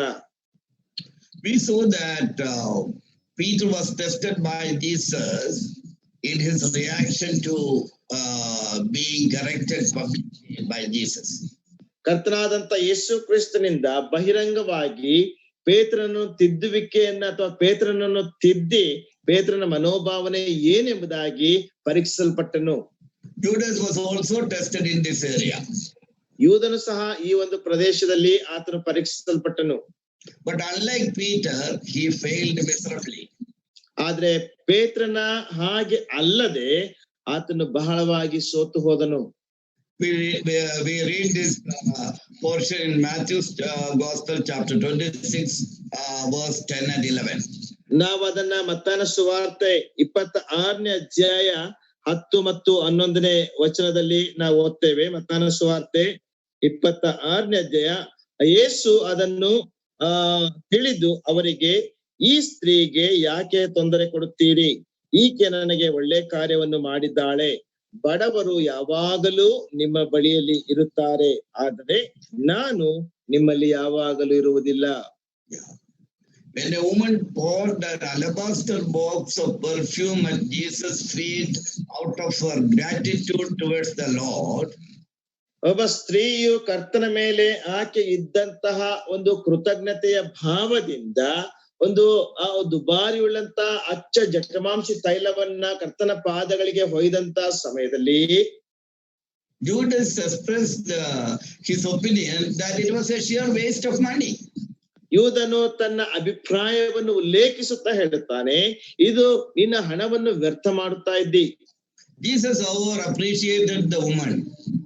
ಹೇಗೂ ಯೇಸು ಆ ಸ್ತ್ರೀಯನ್ನ ಅಭಿನಂದಿಸಿದನು. That is what we read. ಅದನ್ನು ನಾವು ಓದುತ್ತೇವೆ. Jesus is telling, why do you trouble the woman? For she has done a good work for me. ಯೇಸು ಕ್ರಿಸ್ತನು ಹೇಳುತ್ತಾನೆ, ಈ ಸ್ತ್ರೀಗೆ ಯಾಕೆ ತೊಂದರೆ ಕೊಡುತ್ತೀರಿ? ಆಕೆ ನನಗೆ ಒಳ್ಳೆ ಕಾರ್ಯವನ್ನು ಮಾಡಿದ್ದಾಳೆ. For the poor you have always with you, but you do not have always me. ಬಡವರು ಯಾವಾಗಲೂ ನಿಮ್ಮ ಬಳಿಯಲ್ಲಿ ಇರುತ್ತಾರೆ, ಆದ್ರೆ ನಾನು ನಿಮ್ಮಲ್ಲಿ ಯಾವಾಗಲೂ ಇರುವುದಿಲ್ಲ. When we consider this statement of the Lord, we cannot, no one can hardly say that Jesus rebuked Judas at this point of time. ನಮ್ಮಲ್ಲಿ ಈ ಒಂದು ಹೇಳಿಕೆಯನ್ನು ಗಮನಿಸುವಾಗ ಯೇಸು ಕ್ರಿಸ್ತನು ಯೂದನನ್ನು ಬಹಿರಂಗವಾಗಿ ಗದರಿಸಿದ್ದನು ಎಂಬುದಾಗಿ ನಾವು ಯಾರು ಪರಿಗಣಿಸಲಿಕ್ಕೆ ಸಾಧ್ಯವಿಲ್ಲ. Jesus just said, why do you want to trouble the woman? She is doing a good work unto me. ಯೇಸು ಕ್ರಿಸ್ತನು ಹೇಳುತ್ತಾನೆ, ನೀವು ಯಾಕೆ ಆ ಸ್ತ್ರೀಗೆ ತೊಂದರೆ ಕೊಡುತ್ತೀರಿ? ಆಕೆ ನನಗೆ ಒಳ್ಳೆಯದನ್ನೇ ಮಾಡಿದ್ದಾಳೆ. In fact, when we compare the way Jesus rebuked Peter, this was absolutely nothing. ಯೇಸು ಕ್ರಿಸ್ತನು ಪೇತ್ರನನ್ನು ಗದರಿಸಿದಂತ ರೀತಿಯನ್ನು ನಾವು ನೋಡುವಾಗ ಇದು ಖಂಡಿತವಾಗಿ ಏನೂ ಅಲ್ಲ. But we see there Judas Iscariot was highly offended by Jesus' words. ಆದ್ರೆ ನಾವು ನೋಡ್ತೇವೆ ಇಸ್ಕರಿಯೋತ ಯೂದನು ಬಹಳವಾಗಿ ಯೇಸುವಿನ ಮಾತುಗಳಿಂದ ಆತನು ಅಫೆಂಡ್ ಆದನು ಅಥವಾ ನೊಂದನು ಅಥವಾ ಆತನು ಆ ಒಂದು ರೀತಿಯಲ್ಲಿ ವರ್ತಿಸಿದನೆಂಬುದಾಗಿ ನೋಡ್ತೇವೆ. In the same gospel, in the same chapter, Matthew's gospel, chapter 26, verse 14 and 15, we have a clue for this. ಆ ಮತ್ತಾಯನ ಸುವಾರ್ತೆ ಅದೇ ಸುವಾರ್ತೆ 26ನೇ ಅಧ್ಯಾಯ ಚಾಪ್ಟರ್ 26 ವರ್ಸ್ 14 and 15. ಮತ್ತಾಯನ ಸುವಾರ್ತೆ 26ನೇ ಅಧ್ಯಾಯ 14 ಮತ್ತು 15ನೇ ವಚನದಲ್ಲಿ ಇದಕ್ಕೆ ಒಂದು ಉತ್ತರವನ್ನ ನಾವು ಸ್ಪಷ್ಟವಾಗಿ ನಾವು ನೋಡುವಂತವರಾಗಿರ್ತೇವೆ. 14 ಮತ್ತು 15ನೇ ವಚನದಲ್ಲಿ ಆಮೇಲೆ 12 ಮಂದಿ ಶಿಷ್ಯರಲ್ಲಿ ಒಬ್ಬನಾದ ಇಸ್ಕರಿಯೋತ ಯೂದನೆಂಬುವನು ಮಹಾಯಾಜಕರ ಬಳಿಗೆ ಹೋಗಿ, ನಾನು ಅವನನ್ನು ನಿಮಗೆ ಹಿಡಿದುಕೊಟ್ಟರೆ ನನಗೆ ಏನು ಕೊಡುತ್ತೀರಿ ಅಂದನು. ಅವರು ಅವನಿಗೆ 30 ರೂಪಾಯಿ ತೂಗಿ ಕೊಡುತ್ತೇವೆ ಎಂದರು. When we read it in English, we see like this. Then Judas Iscariot went to the chief priest and said, "What are you willing to give me if I deliver Jesus to you?" ಅದ್ ಹೇಳ್ತಾನೆ, ನಾನು ಅವನನ್ನು ನಿಮಗೆ ಹಿಡಿದುಕೊಟ್ಟರೆ ನನಗೆ ಏನು ಕೊಡುತ್ತೀರಿ ಎಂದನು. The word then is very significant there. ಆಗ ಎನ್ನುವಂತ ಮಾತು ಬಹಳ ಅರ್ಥಪೂರ್ಣವಾಗಿದೆ. The immediate provocation that prompted Judas to go to the priest and to offer to betray Jesus to them was his being corrected, rebuked by the Lord. ಕರ್ತನಾದಂತ ಯೇಸು ಕ್ರಿಸ್ತನಿಂದ ಯೂದನು ಗದರಿಸಲ್ಪಟ್ಟ ಮೇಲೆ ಅಥವಾ ಯೂದನನ್ನು ಕರ್ತನು ಸರಿಪಡಿಸಿದಂತಹ ಸಮಯದಲ್ಲಿ ಆ ಯೂದನು ಅದನ್ನು ತಾಳಿಕೊಳ್ಳದೆ ಆಮೇಲೆ ಅಥವಾ ಆ ತಕ್ಷಣದಲ್ಲಿಯೇ ಅವನು ಮಹಾಯಾಜಕರ ಬಳಿಗೆ ಹೋಗಿ ಆತನನ್ನು ಹಿಡಿದುಕೊಡುವಂತಹ ಯೋಜನೆಯನ್ನು ಯೋಜಿಸುತ್ತಾನೆ. While Peter passed the test of the correction triumphantly, we see that Judas failed miserably. ನಾವು ನೋಡ್ತೇವೆ ಪೇತ್ರನು ಬಹಳ ಜಯಭರಿತನಾಗಿ ತನ್ನ ಪರೀಕ್ಷೆಯಲ್ಲಿ ಉತ್ತೀರ್ಣನಾದನು ಅಥವಾ ಗೆದ್ದನು. ಆದ್ರೆ ಯೂದನಾದರೂ ಭಯಂಕರವಾಗಿ ಬಹಳ ಶೋಚನೀಯವಾಗಿ ಸೋತು ಹೋದನು. Today you and I are tested whenever we are corrected by those whom God has placed in authority over us. ನಮ್ಮ ಮೇಲೆ ಯಾರನ್ನು ದೇವರು ಅಧಿಕಾರಿಗಳನ್ನಾಗಿ ಅಥವಾ ಯಾರನ್ನು ದೇವರು ನಮ್ಮ ಮೇಲೆ ಒಂದು ಅಥಾರಿಟಿಯನ್ನಾಗಿ ಇಟ್ಟಿದ್ದಾನೋ ಅವರಿಂದ ನಾವು ಗದರಿಕೆಗೆ ಒಳಪಟ್ಟಾಗ ನಾನು ಮತ್ತು ನೀವು ಪರೀಕ್ಷಿಸಲ್ಪಡುವಂತವರಾಗಿದ್ದೇವೆ. Our reaction to godly correction is one of the clearest test of our humility. ಒಂದು ದೈವಿಕವಾದಂತಹ ಒಂದು ಪರೀಕ್ಷೆ ನಮ್ಮ ಜೀವಿತದಲ್ಲಿ ನಮ್ಮ ದೀನತೆಗಿರುವಂತಹ ಒಂದು ಪರೀಕ್ಷೆ ಆಗಿದೆ. If we find that we do get offended when corrected, we need to cry out to God for help that we might die to our ego so that we don't miss our eternal reward in heaven. ನಮಗೆ ಬಂದಂತ ಗದರಿಕೆಯಿಂದ ಆ ಒಂದು ಗದರಿಸುವಿಕೆಯಿಂದ ನಮಗೆ ಬೇಸರವಾಗುವುದಾದ್ರೆ, ಅದರಿಂದ ಒಂದು ವೇಳೆ ನಮಗೆ ನೋವುಂಟಾಗುವುದಾದ್ರೆ ನಾವು ಕರ್ತನ ಬಳಿಯಲ್ಲಿ ಕೂಗಬೇಕು, ಓ ಕರ್ತನೇ, ನನ್ನಲ್ಲಿರುವಂತ ಆ ಒಂದು ಹೆಮ್ಮೆಯನ್ನ ನೀನು ತೆಗೆದು ಹಾಕಬೇಕು ಎಂಬುದಾಗಿ. We cannot be approved by God if we are unwilling to be corrected, or if we get offended when corrected by people who have got authority over us. ನಮ್ಮ ಮೇಲೆ ಅಧಿಕಾರವಿರುವಂತ ಅಥವಾ ನಮ್ಮ ಮೇಲೆ ಹಿರಿತನ ನಡೆಸುವಂತಹ ಜನರಿಂದ ನಾವು ತಿದ್ದಿಸಲ್ಪಡ್ಲಿಕ್ಕೆ ಅಥವಾ ನಮ್ಮನ್ನು ನಾವು ಸರಿಪಡಿಸಿಕೊಳ್ಳುವುದಕ್ಕೆ ನಮಗೆ ಬೇಸರವಾದ್ರೆ ನಾವು ಕರ್ತನ ಬಳಿಯಲ್ಲಿ ನಾವು ಕೂಗುವಂತವರಾಗಿರಬೇಕು. Brothers and sisters, I'm closing the chapter, this character study on the subject, God's testing and man's selection. ದೇವರ ಪರೀಕ್ಷೆ ಮತ್ತು ಮನುಷ್ಯನ ಆಯ್ಕೆ ಎಂಬಂತಹ ಈ ಒಂದು ಅಧ್ಯಯನದ ಆ ಒಂದು ಸ್ಟಡಿಯನ್ನ ನಾನು ಇಲ್ಲಿಗೆ ಮುಗಿಸುತ್ತಾ ಇರುವಾಗ ನನ್ನ ಪ್ರಿಯ ಸಹೋದರ ಸಹೋದರಿಯರೇ, I do not want to take time to summarize all what we have studied in the last 3 sessions. ನಾವು ಕಳೆದ 3 ಅಧ್ಯಯನಗಳಲ್ಲಿ ನಾವು ಕಲಿತಂತ ವಿಷಯಗಳನ್ನ ನಾನು ಕ್ಲುಪ್ತಗೊಳಿಸುವುದಕ್ಕೋಸ್ಕರವಾಗಿ ನಾನು ಸಮಯವನ್ನು ತೆಗೆದುಕೊಳ್ಳುವುದಿಲ್ಲ. But just one word of caution or encouragement I would like to state now. ಆದ್ರೆ ನಮ್ಮ ಒಂದು ಪ್ರೋತ್ಸಾಹಕ್ಕೋಸ್ಕರವಾಗಿ ಈ ಒಂದು ಹೇಳಿಕೆಯ ಒಂದು ವಿಷಯವನ್ನು ನಾನು ಹೇಳುತ್ತೇನೆ. If you have understood that God is testing all of us in our day-to-day or rather moment-by-moment basis in different areas of our lives. ನಮ್ಮ ದಿನನಿತ್ಯದ ಜೀವಿತಗಳಲ್ಲಿ ಅಥವಾ ನಮ್ಮ ಕ್ಷಣ ಕ್ಷಣದ ಜೀವಿತಗಳಲ್ಲಿ ದೇವರು ನಮ್ಮನ್ನು ಪರೀಕ್ಷಿಸುತ್ತಾ ಇದ್ದಾನೆಂಬುದಾಗಿ ನಾವು ತಿಳಿದುಕೊಳ್ಳುವುದಾದರೆ, in all those times, then we have to see that we stand firm for our blessed Lord at all point of time. ಆ ಎಲ್ಲಾ ಸಮಯಗಳಲ್ಲಿ ನಾನು ಕರ್ತನಿಗೋಸ್ಕರವಾಗಿ ಸ್ಥಿರವಾಗಿ ನಿಂತಿದ್ದೇನೆ ಎಂಬುದನ್ನು ನಾವು ಖಾತ್ರಿಪಡಿಸಿಕೊಳ್ಳಬೇಕು.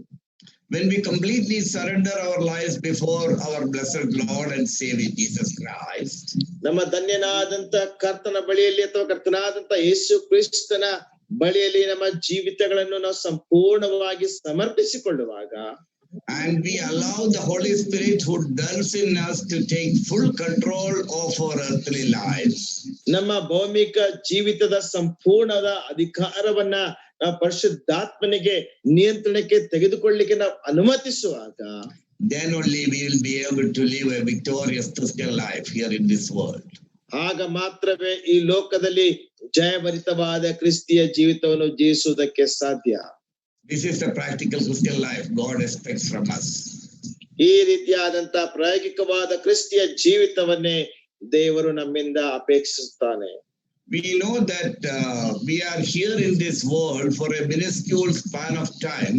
When we compare the life we are going to receive in eternity, ನಾವು ನಿತ್ಯತ್ವದಲ್ಲಿ ಪಡೆದುಕೊಳ್ಳುವಂತ ಆ ಜೀವಿತಕ್ಕೆ ನಾವು ಈ ಲೋಕದ ಜೀವಿತವನ್ನು ನಾವು ಹೋಲಿಸುವಾಗ ನಮ್ಮ ಜೀವಿತವು ಬಹಳ ಕ್ಷಣಿಕವಾದಂತ ಜೀವಿತವಾಗಿರುತ್ತದೆ. We can say that here our life here is on a probation period. ನಾವ್ ಹೇಳ್ಬೋದು ಈ ಲೋಕದಲ್ಲಿರುವಂತ ಈ ಒಂದು ಜೀವಿತ ಅದು ಕೇವಲ ಒಂದು ತರಬೇತಿಯ ಜೀವಿತವಾಗಿದೆ ಅಥವಾ ಪ್ರೊಬೇಷನ್ ಜೀವಿತವಾಗಿದೆ ಎಂಬುದಾಗಿ. Our blessed Lord is watching over each one of us, who has given us the Holy Spirit to dwell in our hearts so that we can live His life as the Lord expects from each one of us. ನಮ್ಮಲ್ಲಿ ನೆಲೆಗೊಳ್ಳುವುದಕ್ಕೋಸ್ಕರವಾಗಿ ತನ್ನ ಪರಿಶುದ್ಧಾತ್ಮನನ್ನು ಕೊಟ್ಟಂತಹ ನಮ್ಮ ಕರ್ತನಾದಂತ ಯೇಸು ಕ್ರಿಸ್ತನು ಆತನ ರೀತಿಯಲ್ಲಿ ಅಥವಾ ಆತನ ಹೋಲಿಕೆಗೆ ಸರಿಯಾದಂತಹ ಜೀವಿತವನ್ನು ಜೀವಿಸಬೇಕೆಂಬುದಾಗಿ ನಮ್ಮ ಪ್ರತಿಯೊಬ್ಬರಿಂದ ಆತನ ಅಪೇಕ್ಷಿಸುವಂತವನಾಗಿದ್ದಾನೆ. That way our Heavenly Father expects each one of us to live the life of His Son while we are here in this probation period here in this earth. ಈ ಭೂಮುಖದ ಮೇಲೆ ನಾವು ತಾತ್ಕಾಲಿಕವಾದಂತ ಜೀವಿತವನ್ನು ಜೀವಿಸುವಾಗ ನಮ್ಮ ಪರಲೋಕದ ತಂದೆಯಾದಂತ ದೇವರು ಆತನ ಮಗನಾದಂತ ಕರ್ತನಾದಂತ ಯೇಸು ಕ್ರಿಸ್ತನ ರೀತಿಯಲ್ಲಿ ನಾವು ಜೀವಿಸಬೇಕೆಂಬುದಾಗಿ ಅಪೇಕ್ಷಿಸುತ್ತಾನೆ. That way each and every child of God who has been cleansed and purchased by the blood of His Son Jesus Christ, God has predestinated us to be conformed to the image of His Son. ಆ ರೀತಿಯಾಗಿ ಆತನ ಮಗನ ರಕ್ತದ ಮುಖಾಂತರವಾಗಿ ತೊಳೆಯಲ್ಪಟ್ಟಂತ ಪ್ರತಿಯೊಬ್ಬ ವಿಶ್ವಾಸಿಯೂ ಸಹ ಆತನ ಮಗನಾದ ಯೇಸು ಕ್ರಿಸ್ತನ ಸಾರೂಪ್ಯಕ್ಕೆ ಬೆಳೆಯಬೇಕೆಂಬುದಾಗಿ ತಂದೆಯಾದಂತ ದೇವರು ಪ್ರತಿಯೊಬ್ಬರಿಂದ ಆಶಿಸುವಂತವನಾಗಿದ್ದಾನೆ. That is exactly what we read in Romans 8 chapter 8 verse 29. ಅದನ್ನೇ ನಾವು ರೋಮಾಪುರದವರಿಗೆ ಬರೆದ ಪತ್ರಿಕೆ 8ನೇ ಅಧ್ಯಾಯ 29ನೇ ವಚನದಲ್ಲಿ ನಾವು ಓದುತ್ತೇವೆ. For whom He foreknew, He also did predestinate to be conformed to the image of His Son, that He might be the firstborn among many brethren. Romans 8 ತಾನು ಯಾರನ್ನು ತನ್ನವರೆಂದು ಆರಿಸಿಕೊಂಡನೋ ತನ್ನ ಮಗುವಿನ ಸಾರೂಪ್ಯವುಳ್ಳರಾಗಬೇಕೆಂದು ಮೊದಲೇ ನೇಮಿಸಿದನು. The Lord has predestinated us to be conformed to the image of His Son. ತನ್ನ ಮಗನ ಸಾರೂಪ್ಯವುಳ್ಳವರಾಗಬೇಕೆಂಬುದಾಗಿ ದೇವರು ನಮ್ಮನ್ನು ಮೊದಲೇ ನೇಮಿಸಿದನು. That is the great expectation, and that is the great longing our Heavenly Father, God, in the life of each one of us. ನಮ್ಮ ಪ್ರತಿಯೊಬ್ಬರ ಜೀವಿತದ ಮುಖಾಂತರವಾಗಿ ನಮ್ಮ ಪರಲೋಕದ ತಂದೆಯಾದಂತ ದೇವರಿಗೆ ಅದೇ ಒಂದು ಶ್ರೇಷ್ಠವಾದಂತ ಬಯಕೆ ಇರುವಂತದ್ದಾಗಿದೆ. God wants each one of us to be replicating the life and characteristics of His blessed Son, Lord Jesus Christ. ನಮ್ಮ ಪ್ರತಿಯೊಬ್ಬರ ಜೀವಿತದಲ್ಲಿ ಆತನ ಧನ್ಯ ಕುಮಾರನಾದಂತ ಆತನ ಒಬ್ಬನೇ ಮಗನಾದಂತ ಯೇಸು ಕ್ರಿಸ್ತನ ಜೀವಿತವನ್ನು ಪ್ರತಿಬಿಂಬಿಸಬೇಕೆಂಬುದಾಗಿ ಆತನು ಬಯಸುವಂತವನಾಗಿದ್ದಾನೆ. That was the very reason that Lord the Father has to forsake His Son in order to purchase us from the clutches of the adversary, the devil. ಆ ಒಂದು ಕಾರಣದಿಂದಲೇ ತಂದೆಯಾದಂತ ದೇವರು ತನ್ನ ಒಬ್ಬನೇ ಮಗನನ್ನ ತ್ಯಜಿಸಿ ಆ ಒಂದು ಪಾಪದ ಬಂಧನದಲ್ಲಿದ್ದಂತ ನಮ್ಮನ್ನ, ಪಾಪದ ಹಿಡಿತದಲ್ಲಿದ್ದಂತ ನಮ್ಮನ್ನ ಕೊಂಡುಕೊಳ್ಳುವುದಕ್ಕೋಸ್ಕರವಾಗಿ ಆತನು ಆಶಿಸಿದೆ. From the lives of the Lord's servants, what we have learned in the last 3 days, let us emulate the fact that we are being tested on a day-to-day basis, a moment-by-moment basis. ನಾವು ಕಳೆದ ಎಲ್ಲಾ ದಿನಗಳಲ್ಲಿ ಅಥವಾ ಎಲ್ಲಾ ರೀತಿಯಂತ ಅಧ್ಯಯನಗಳಲ್ಲಿ ಕಲಿತಂತ ದೇವರ ವಾಕ್ಯದಲ್ಲಿ ದೇವರ ದಾಸರ ಜೀವಿತದ ಮುಖಾಂತರವಾಗಿ ನಾವು ಪ್ರತಿದಿನವೂ ಸಹ ನಾವು ಯಾವ ರೀತಿಯಲ್ಲಿ ಪರೀಕ್ಷಿಸಲ್ಪಡುತ್ತಾ ಇದ್ದೇವೆ ಎಂಬುದಾಗಿ ನಮ್ಮನ್ನು ಪರೀಕ್ಷಿಸಿಕೊಳ್ಳೋಣ. Unless and until we live a spirit-filled life here in this earth, we will not be able to replicate the life of our Lord Jesus Christ, even to a small extent. ನಾವು ಈ ಲೋಕದಲ್ಲಿ ಆ ರೀತಿಯಾಗಿ ಜೀವಿಸದೇ ಇದ್ದರೆ ಕರ್ತನಾದಂತ ಯೇಸು ಕ್ರಿಸ್ತನ ಆ ಒಂದು ಪ್ರತಿಬಿಂಬವನ್ನು ಸ್ವಲ್ಪವಾಗಿ ಸಹ ನಮ್ಮ ಜೀವಿತಗಳಲ್ಲಿ ಪ್ರತಿಬಿಂಬಿಸಲಿಕ್ಕೆ ಸಾಧ್ಯವಿಲ್ಲ. May the Holy Spirit who lives in our heart grant us wisdom and diligence to counsel all of us to lead a victorious Christian life here in this earth. ನಮ್ಮಲ್ಲಿ ವಾಸ ಮಾಡುವಂತ ಪರಿಶುದ್ಧಾತ್ಮನು ತಾನೇ ಈ ಲೋಕದಲ್ಲಿ ನಾವು ಜಯಭರಿತವಾದ ಕ್ರಿಸ್ತಿಯನ ಜೀವಿತವನ್ನು ಜೀವಿಸಲಿಕ್ಕಾಗುವಂತೆ ಆತನೇ ನಮ್ಮನ್ನು ನಡೆಸಲಿ, ಪ್ರೋತ್ಸಾಹಿಸಿ, ನಮ್ಮನ್ನು ಉತ್ತೇಜಿಸಲಿ. That is the expectation of our blessed Master. ಅದುವೇ ನಮ್ಮ ಧನ್ಯ ಒಡೆಯನ ಒಂದು ಅಪೇಕ್ಷೆಯಾಗಿದೆ. I take this opportunity to profusely thank and congratulate the organizers of the meeting.